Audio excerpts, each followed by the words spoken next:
Here. Okay, here we are.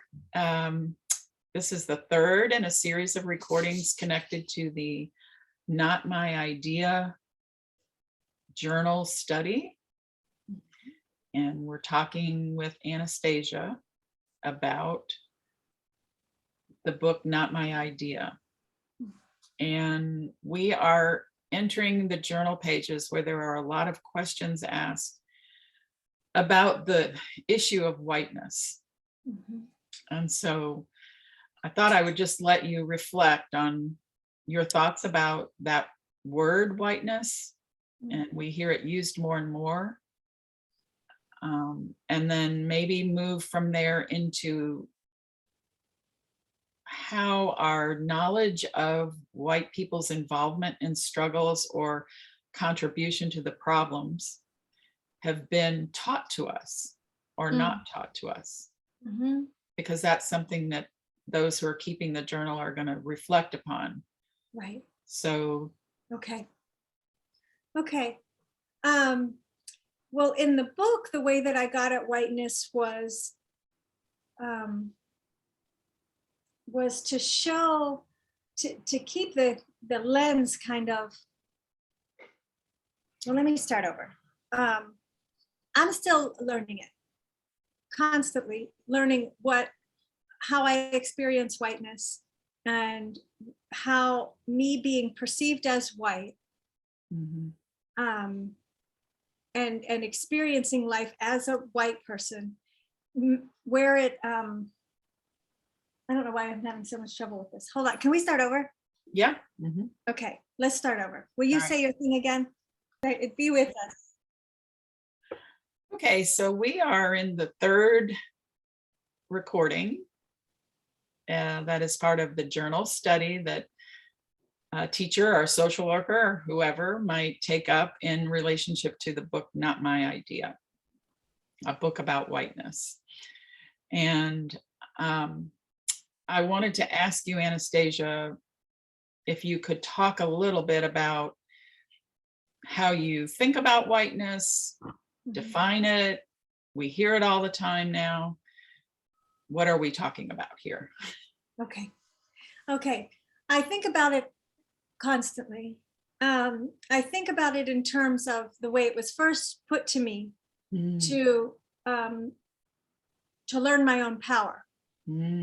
First, to study my own power, and in different contexts. So I began by noticing, where are the spaces in which me being perceived as white has an impact, has a really defining impact. So in interactions with law enforcement, or the absence of interactions with law enforcement, in the way my name shows up on a bank loan application or mortgage application,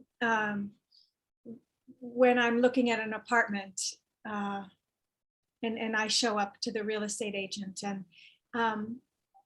all of these times at conferences with the teachers and the principals at the school, my whiteness really glares for me. Like I'm real aware, hyper aware of it in those situations. And certainly also when I'm walking around in a predominantly Black and brown neighborhood, I'm real aware of it. Just in terms of being kind of an intruder, and not behaving as an intruder, but really, so I'm conscientious about how much space I'm taking up, how much I'm talking, who's not talking when I'm talking, who's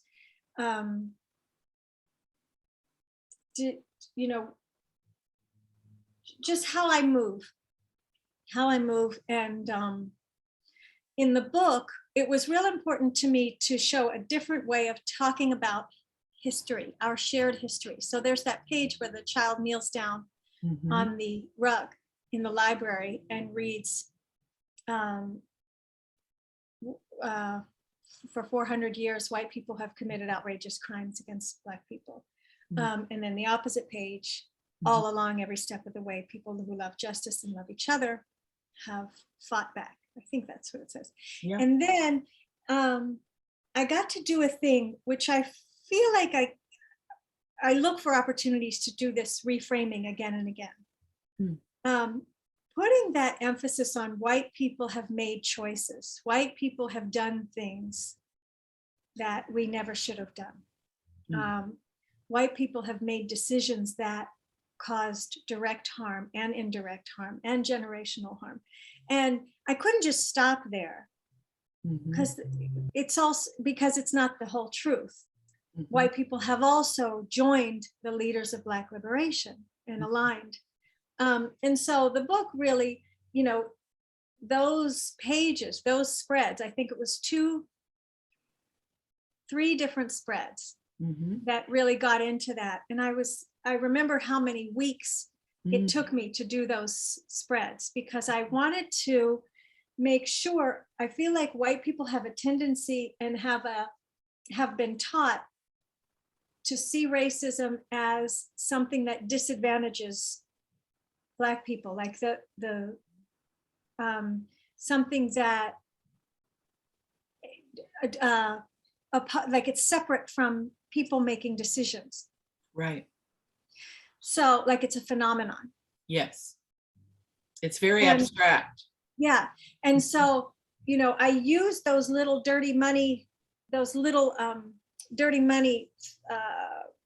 snips of paper to make the sleeves. I clothed the white hands in dirty money and actual money that I had found in the gutter and, you know, in the sidewalk and stuff. And I saved them for years because I was like, I'm going to use these in my car someday. Oh my God. And then I knew it had to be the clothing for the choices that uphold structures of white supremacy, policies. So that's why, you know, I made sure that we're so desensitized to seeing Black and brown people suffer from racism and be targeted and be on the receiving end of harm, or even in the front lines of self-advocacy and collective advocacy. But what I wanted to be sure that children could see was that little hand holding the denied bank loan was a little white hand. And that little hand holding the eviction notice was a little white hand. And that hand delivering all the instructions and complicated and requirements for voting was a little white hand. And I had the dog and the police officer there too, to enforce that there's violence behind those choices. There is not the threat, the promise. And the white hand holding the baby bottle, the bottle of formula for the Black woman who's the only one wearing the American flag in the whole, the American flag is all through, but and then the little baby even clothed in money, the little white baby clothed in money. So I had to, because whiteness is tough. It's, and I'm afflicted with it. As I'm making this book, I'm still trying to understand how to interact with this thing that I chafe against, but to like, I've heard myself say recently, how far do I need to go to get unsigned, sign off from whiteness? How far away do I need to go? Is it away? And feeling very lost and out of place, and like things like Christmas time and Santa Claus really disturb me more and more instead of less.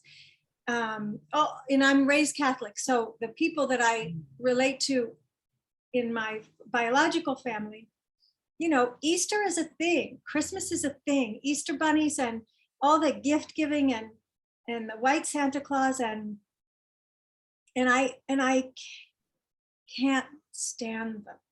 And so I come off as very hostile. And I try to settle down about it, but it chafes so much because I feel like signing off from whiteness, there's a lot of rejection that the people I am related to are feeling, and they express it sometimes directly, sometimes indirectly, Mhm. that they feel personally rejected by Mm. my choices that I make to abstain or refrain from certain kinds of what I consider rituals of whiteness. And one of them is, sitting around talking about real estate. Mm. That's whiteness to me. Um, Being a freak about time and what's on the calendar, what time will you be there, what time can we start. um, I, I really chafe against those things, and it creates a lot of conflict in my relationships with other Yeah. white people. um, and so right now I'm just in the thick of it Yeah. and in the tangle Yeah. all the time, and constantly trying to untangle the structures from the individuals, and what can be preserved and what cannot. Yeah. I really appreciate, and I think everyone who ends up listening to this will appreciate that it's not really about having an answer to it. It's more, how are you struggling with it today? Mm. How will you struggle with it tomorrow, right? Yeah. Like, how did you struggle with it at Christmas time? How do you struggle with it? And the Mhm. point being that it's an ongoing, everyday practice. It's not something that you take a workshop in. And I think that's one of the hardest things for people going through processes that land them with this journal and with this book, is that at some point I believe and I hope that they will recognize what you just said. Mm. Yeah, Oh, recognize themselves in it. so I'm going to be doing this. Mm. Because Anastasia Higginbotham, who wrote this book, who all these state legislatures are so mad at right now, Yeah. she's not sure about it either. so so Mhm. um, I think you have a lot of wisdom to offer. That's not to say that you have grappled with it a long time. Mhm. And I think for me, that's maybe the difference, is that there can be a conversation with people who've thought about it a long time and have a history like you just described. Mhm. You can say things like, my family takes it personally sometimes. Mhm. And for somebody who's just thinking about this for the first time, it's good for us to hear, yeah, okay, that's something that I can be ready for, Mhm. that I can think about. How do I want to look at whiteness? Yeah. Um, so, having said that, Mhm. um, moving into some other questions in the journal and the book itself, and you touched on this idea that white people made choices. And I really would love to hear your thoughts about what you knew growing up and now, you know, what stories of white people struggling for the liberation of us all, but in particular following leaders of the Black liberation movement. Um, what contact did you have, and what context do you look to now? Oh my gosh. Okay, well, um, I remember being very moved in more recent history by the young white man standing at the base of the pole that Bree Newsom Yeah. climbed. And I remember really cherishing that I had that example to point to for my white sons. Mm, And for myself, like, what's my place? What's my place? That's my place. yeah. Watch her back, be closer to the cops. And I've also had the experience of being at a march and being told Hmm. at the march, white people to the front. Yeah. And it wasn't a march, it was just I a understand. Yeah. melee of Right. the police trying to disperse us. but white people to the front, white people to the front. So that was interesting and extremely challenging to the idea of defying police officers. But so who I look to is, so that young man at the base of the pole, you, I've watched and listened to Jane Elliott sometimes. I mean, the example in the book, Juliet Hampton Morgan, who I only learned about because I was making the book. Ah. That one was really important to me because of the, because I felt that when she was on the bus, pulling the emergency cord because the driver refused to pick up the Black bus rider even after they collected their fare, that, you know, it was very important to me to characterize that as an act of love, disrupting white supremacy, and because it was intolerable to her as the community to which, an act of love for herself and the community to which she belonged. So there was community created on that bus merely by the fact that these people are traveling together on this bus. And to the extent that she could be part of building community or perpetrating harm, she chose to build community by pulling that emergency cord. Yeah. And so that I was particularly moved by, you know, and I'm aware of Viola Liuzza. Is that how you say her last name? I'm aware of the woman who was killed on her way home from, I think, the Selma March. Oh, okay. She was driven off the road and by some I know who you mean now. Yeah. And I know that like people said to me, why don't you put her in the book? And I preferred the Juliet Hampton Morgan, partly because she was a librarian too, and that like wanting people to know what she knew and wanting people to sense and feel into what she knew, and being fairly driven mad by the isolation that she felt, which I don't feel most of the time. Yeah. Is very moving to me.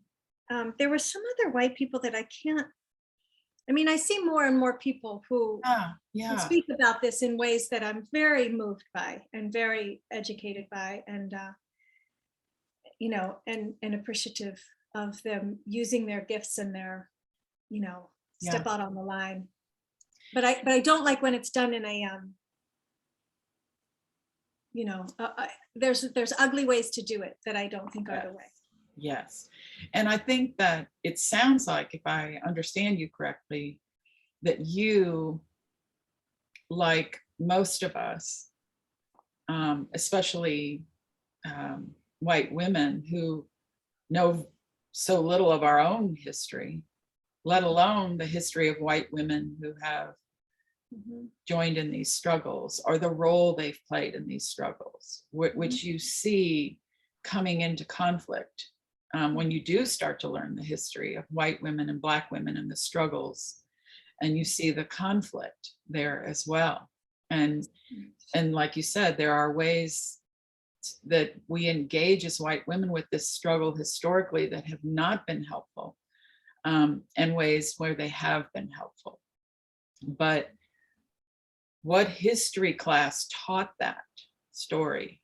Not one I was ever part of, not one you were part of, it sounds like, either. So, you know, part of the reason that I address this in the journal is because I think one of the big powers that the book, you know, if you think about a superpower, you know, a superpower that a child can absorb by studying the book with an adult who understands it, is the superpower of knowing that if I engage with this like this person did, right? Like the librarian, like Anne Braden and others along the way, right? I mean, the list is short for a reason. Let's face it, right? mean, Susan B. Anthony, as soon as she found out Black men were going to get the vote, she was like, nope, not before white women. Nope. So, you have these stories like that you don't even know, so you don't know that story, but you also don't know the story of Anne Braden and or this librarian on a bus that was part of a community experience like you described. Yeah. So my hope is that what you just said will resonate with people also, again, where they're saying, oh, this amazing author who created this amazing book about whiteness, she's not had that education either. No, certainly not. And so we're all looking for each other. Yeah. And that, and we're finding each other. We are finding each other. We are finding each other, like virtually and in person. Yes. We're finding each other, and it's not just about reading the books. It's yes. I look at my money every day. Yeah. Right. And my relationship to money has changed. Yeah. Everything changes, I think, once, over time. Mm-hmm. You start to unravel and unravel and unravel, so I think the last thing I wanted to ask you about then is, do you have something you would say to us about how we find each other? Do you feel it's important that we find each other and that we start to have conversations with each other on a predictable, regular basis so that we can't just shuffle it to the end of the to-do list? Where do you see it fitting into a life, I guess? I mean, you've alluded to it. Yeah. But what can people who walk away from this journal say, if they're not doing the journal experience with somebody else? Right. What can we do for them? What can we do for them? Yeah, where are your communities? So if you have children, what's the PTA conversation like?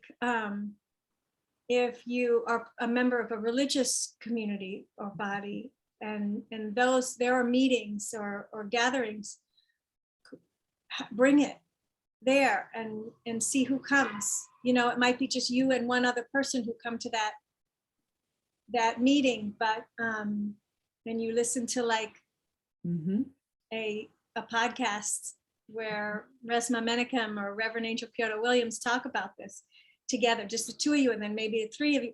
So so those religious gatherings, the schools, what else are we part of? Our alumni groups, if people have alumni associations, it's like you just keep showing up with it. I mean, it's a combination of, I keep returning to myself. There's no there that I need to go to when I feel lost, except here. Right. So I return to myself and to my my sense of how I want to be in this, and how I want to be is in love. Yes. And on the side of love. And that is a language of Reverend Angel. But the opportunities then are like everywhere I show up. How do I, and not bring it up like, let me bring up a topic that makes everyone uncomfortable, but like, honestly, when somebody asks the question, like, how are you today? Or like, what are you reading? You say it. And, and I say it in a way that ideally is inviting more conversation, and just notice who perks up and who seems interested, and be as loving and open as I can possibly be, even when I feel, and notice if I start to feel constricted around other white people, because I think they're the bad ones. And I'm one of the good ones, like notice the moment right away. And let that, I would never think that. Let that all the way go, and like make culture with white people that gives us an opportunity to be something that we haven't been collectively. I Ever. love that. Yeah. And so I seek those opportunities, I create those opportunities, and sometimes it's awkward. And sometimes it's beautiful and people come right out. And they're looking for you too. Yeah. Yeah. I think I would like just, wrap my arms around this idea that you're gathering in ways we have not gathered collectively around this. Mhm, And so mhm. thank you for that. Pleasure. All right. Thank you, Anastasia. Thank you too. Thanks everyone for listening.